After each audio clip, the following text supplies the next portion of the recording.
Halo semuanya, Assalamualaikum warahmatullahi wabarakatuh. Kembali lagi dengan saya Lisma Sabilillah dengan NPM 246100077 dari Prodi S1 Manajemen Fakultas Ekonomi dan Bisnis Universitas Muhammadiyah Metro. Pada video kali ini, saya akan menjelaskan mengenai studi kasus analisis reference pada mata kuliah Manajemen Keuangan 2 yang diampu oleh Bapak D.R.E. Febrianto SEMM. Video ini dibuat untuk memenuhi tugas UAS. Berikut soalnya.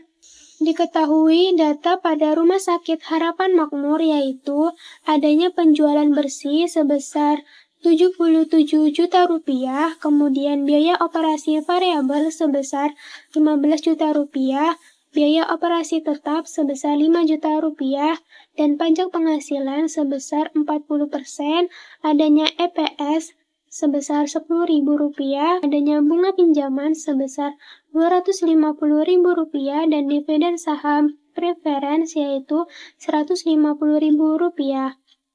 Di sini ditanya berapa DOL dan DCL-nya, yaitu pada langkah pertama yaitu data yang kita peroleh penjualan bersih sebesar Rp77 juta dikurangi dengan jumlah biaya operasi di mana adanya biaya operasi variabel sebesar Rp15 juta dan biaya operasi tetap sebesar Rp5 juta, sehingga menghasilkan Rp20 juta.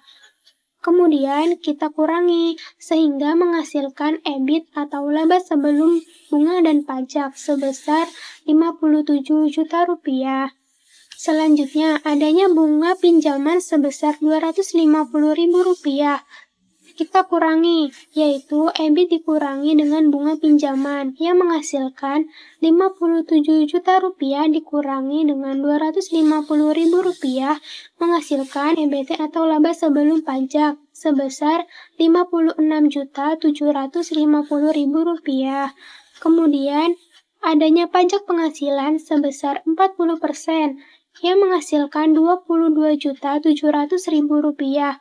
Kita kurangi untuk mendapatkan IAT yaitu Rp56.750.000 dikurangi dengan pajak 40% sebesar Rp22.700.000 menghasilkan Rp34.050.000. Selanjutnya, adanya dividen saham preference sebesar Rp150.000. Untuk mencari laba tersedia, kita kurangi IAT dengan dividen tersebut, yaitu Rp34.050.000 dikurangi dengan Rp150.000, menghasilkan Rp33.900.000. Kemudian adanya EPS sebesar Rp10.000. Selanjutnya kita akan mencari Degree of Operating Leverage atau DOL, yaitu menggunakan rumus penjualan dikurangi biaya variabel dibagi EBIT, di mana penjualan sebesar Rp77 juta dikurangi dengan biaya variabel sebesar Rp15 juta, kemudian dibagi oleh EBIT sebesar Rp57 juta, yang menghasilkan Rp62 juta dibagi Rp57 juta, yaitu sebesar 1,09%. Selanjutnya kita akan mencari DCL yaitu Degree of Combination Leverage. Sebelum itu, kita mencari Degree of Financial Leverage-nya terlebih dahulu atau DFL, yaitu dengan rumus EBIT laba sebelum bunga dan pajak dibagi EBIT dikurang bunga pinjaman dikurang dividen saham dibagi 1 dikurang dengan pajak penghasilan yaitu sebesar 40% yang menghasilkan Rp57 juta dibagi Rp57 juta dikurang Rp250.000 dikurang Rp150.000 dibagi 1 dikurang 0,4.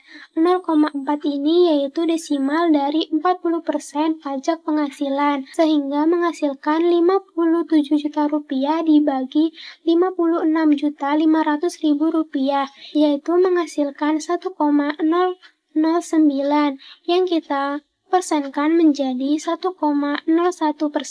Dari DFL tersebut, kita dapat mencari DCL-nya, yaitu Degree of Combination Reference, dengan rumus DOL tadi dikali dengan DVL, yaitu sebesar 1,09 dikali 1,01, yang menghasilkan 1,10%. Nah, itulah caranya. Kemudian dapat kita simpulkan bahwa setiap kenaikan penjualan 1%, maka perubahan EBIT atas dasar 57 juta rupiah akan mengakibatkan perubahan EBIT sebesar 1,09% dengan arah yang sama. Kemudian, setiap kenaikan EBIT 1%, maka EPS atau laba buat saham akan naik sebesar 1,01%. Dan yang terakhir, setiap kenaikan penjualan 1%, maka laba per saham akan naik sebesar 1,10%. Itulah penjelasan mengenai studi kasus analisis reference yang dapat saya sampaikan. Semoga dapat dipahami dan dimengerti. Sekian, wassalamualaikum warahmatullahi wabarakatuh.